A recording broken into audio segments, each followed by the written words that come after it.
kemudian misalnya pesisir barat yang di Pulau Pisang juga sudah.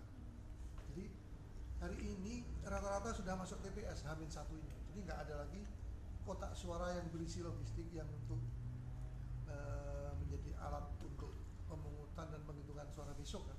Nah, sudah sampai semua. Sejauh ini ada kendala Pak, melihat beberapa hari terakhir kan hujan, kemudian ada banjir di beberapa tempat. Kalau hujan karena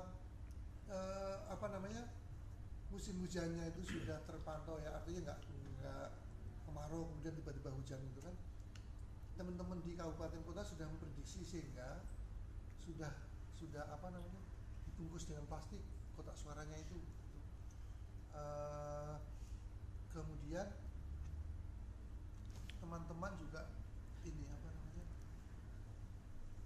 sudah menyiapkan SDM-nya di bawah itu dengan baik lah.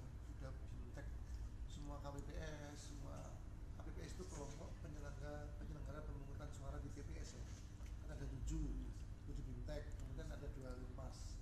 Kemudian aparat kepolisian juga, nah ini dari SDM, aparat kepolisian juga sudah membantu untuk mensukseskan Pilgub 2018 itu dengan kalau daerah rawan itu 1 TPS 2 polisi, tapi kalau daerah itu aman 2 polisi untuk 4 TPS. Indikator daerah rawannya seperti apa Pak? Nah itu Pak Polisi yang ini, kalau KPU kami menganggap tidak ada daerah rawan, semua sama, jadi kami perlakukan sama.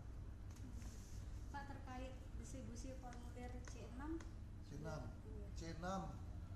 itu kalau sudah terima belum? Sudah kan? Saya juga sudah. Nah, C6 ini kan sebenarnya yang paling penting pemilih itu kan ada di daftar pemilih tetap ya. Pada hari H, KPU ada tugas untuk memberikan C6 sebagai informasi. Nah, informasi ya bahwa dia diinformasikan nanti mencoba TPS yang RT-RW-nya. Tugasnya itu kan RT-RW. Bila ada tokoh partai politik, tokoh masyarakat yang belum mendapatkan C6 kan bisa nyuruh salah satu keluarganya, anaknya, cucunya atau siapa yang ada di rumah untuk menanyakan. Jadi untuk membangun pemilu yang baik itu tidak semata-mata oleh penyelenggara, tapi juga dari semua masyarakat memang ingin memilih dan dia dulu masuk dalam daftar pemilih tetap karena dicoklit oleh petugas KPU.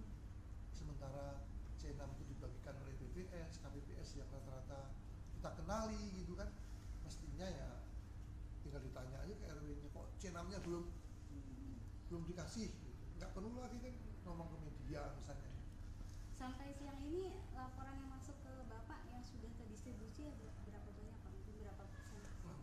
Kalau yang terdistribusi hampir semuanya sudah, kalau semua 15 kabupaten kota.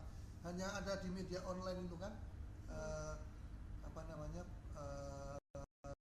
kader atau pengurus partai politik tidak menerima. Setelah kami cek di KPU Kota Bandar Lampung, rumahnya sudah didatangi 3 kali.